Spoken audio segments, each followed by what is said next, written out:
പ്രധാനമന്ത്രി നരേന്ദ്രമോദിക്കൊപ്പം കാറിൽ യാത്ര ചെയ്ത് ഇസ്രായേൽ പ്രധാനമന്ത്രി ബെഞ്ചമിൻ നെതന്യാഹു. ഇസ്രായേൽ പാർലമെന്റ് നെസറ്റിനെ മോദി അഭിസംബോധന ചെയ്ത ശേഷമാണ് രണ്ട് നേതാക്കളും ഒരുമിച്ച് യാത്ര ചെയ്തത്. സാങ്കേതിക വിദ്യയിലെയും നൂതന സംരംഭങ്ങളിലെയും പുരോഗതികൾ വിലയിരുത്തുന്നതിനുള്ള പ്രദർശനത്തിലേക്കായിരുന്നു ഇരുവരുടെയും യാത്ര. മോദിക്കൊപ്പം കാറിലിരിക്കുന്ന ചിത്രം പങ്കുവച്ച നെതന്യാഹു നമ്മൾ ഒരുമിച്ച് മുന്നേറുന്നു എന്ന് ഹിന്ദിയിലും കുറിച്ചു.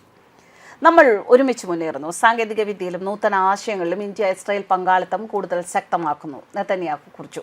ഇന്ത്യൻ പ്രധാനമന്ത്രിയുടെ കാർ നയതന്ത്രം ഇപ്പോൾ ലോകമെമ്പാടും വ്യാപകമായി ചർച്ച ചെയ്യപ്പെടുകയാണ്.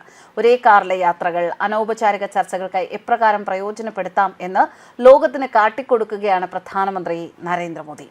തുടക്കം പുടിനിലാണ്. 2025 ഡിസംബറിൽ റഷ്യൻ പ്രസിഡന്റിന്റെ ദില്ലി സന്ദർശന വേളയിലാണ് വ്ളാദിമിർ പുടിൻ ഇന്ത്യൻ പ്രധാനമന്ത്രി നരേന്ദ്രമോദിയുടെ വാഹനത്തിൽ സഞ്ചരിച്ചത്.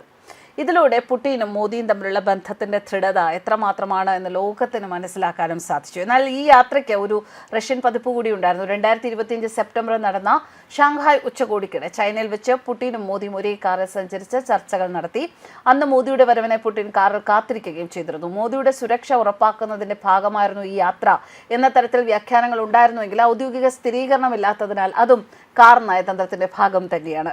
കാർ നയതന്ത്രം പതിവാക്കിയ ശേഷം ബ്രിട്ടീഷ് പ്രധാനമന്ത്രി Keir Starmer, German chancellor Friedrich Merz എന്നിവരുടെ ഇന്ത്യ സന്ദർശന വേളയിലും മോദി കാർ നയതന്ത്രം തുടർന്നു. രണ്ട് നേതാക്കളും ആദ്യമായി ഇന്ത്യയിൽ എത്തിയപ്പോഴായിരുന്നു മോദിയുടെ സൗഹൃദം പങ്കിടൽ. അതേസമയം ജോർദാനിലെ സന്ദർശന വേളയിൽ കിരീടാവകാശി അൽ ഹുസൈൻ ബിൻ അബ്ദുള്ള രണ്ടാമൻ ജോർദാൻ മ്യൂസിയത്തിലേക്ക് പ്രധാനമന്ത്രി മോദിയെ തന്റെ കാറിലാണ് ഒപ്പം കൂട്ടിയത്. ശേഷം എത്യോപ്യയിൽ എത്തിയപ്പോഴും പ്രധാനമന്ത്രി അബി അഹമ്മദ് മോദിയുടെ നയതന്ത്രം അതേപടി ആവർത്തിച്ചു.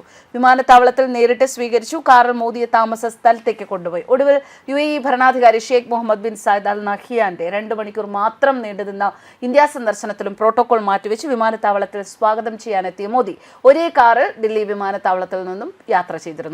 കഴിഞ്ഞ ദിവസം നെസറ്റിനെ അഭിസംബോധന ചെയ്ത മോദി ഇന്ത്യയും ഇസ്രായേലും തമ്മിലുള്ള 2000-ലധികം വർഷത്തെ പഴക്കമുള്ള ബന്ധത്തെക്കുറിച്ച് തന്റെ പ്രസംഗത്തിൽ പറഞ്ഞു. താൽമുദിലും പുരാതന ഗ്രന്ഥങ്ങളിലും ഇന്ത്യയുമായുള്ള വ്യാപാരത്തെക്കുറിച്ച് പരാമർശമുള്ള കാര്യവും മോദി ഓർമ്മിപ്പിച്ചു.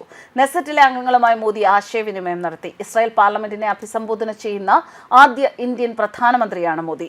ഇസ്രായേൽ സന്ദർശനത്തിലുള്ള പ്രധാനമന്ത്രി നരേന്ദ്രമോദി ഇന്ന് യാദ് വാശം സന്ദർശിക്കും. നാസികൾ കൊലപ്പെടുത്തിയ 6 ദശലക്ഷം ജൂതന്മാരെ ആദരിക്കുന്നതിനായി 1953 സ്ഥാപിച്ച ഇസ്രായേലിന്റെ ഔദ്യോഗിക ഹോളോകോസ്റ്റ് സ്മാരകമാണിത്.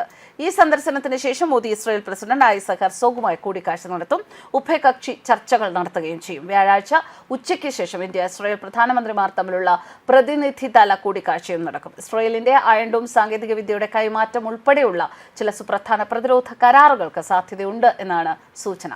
കൂടാതെ ഉഭയകക്ഷി നിക്ഷേപ കരാറിന്റെയും നടന്നുകൊണ്ടിരിക്കുന്ന സ്വതന്ത്ര വ്യാപാര കരാറിന്റെയും കൂടുതൽ ചർച്ചകളും ഉണ്ടാകും. വൈകുന്നേരം 4 മണിക്ക് പ്രധാനമന്ത്രി നരേന്ദ്രമോദി ഇസ്രായേലിലെ ഇന്ത്യൻ പ്രവാസികളുമായി സംവദിക്കും. വൈകുന്നേരം 6 മണിയോടെ അദ്ദേഹം ഇന്ത്യയിലേക്ക് മടങ്ങും. ബുധനാഴ്ച ജെറുസലേമിൽ നടന്ന നെസറ്റിന്റെ പ്രത്യേക പ്ലീനറിയെ പ്രധാനമന്ത്രി മോദി അഭിസംബോധന ചെയ്തിരുന്നു. ഇതോടെ മോദി ഇസ്രായേൽ പാർലമെന്റിനെ അഭിസംബോധന ചെയ്യുന്ന ആദ്യ ഇന്ത്യൻ പ്രധാനമന്ത്രിയായി ചരിത്രം കുറിച്ചു.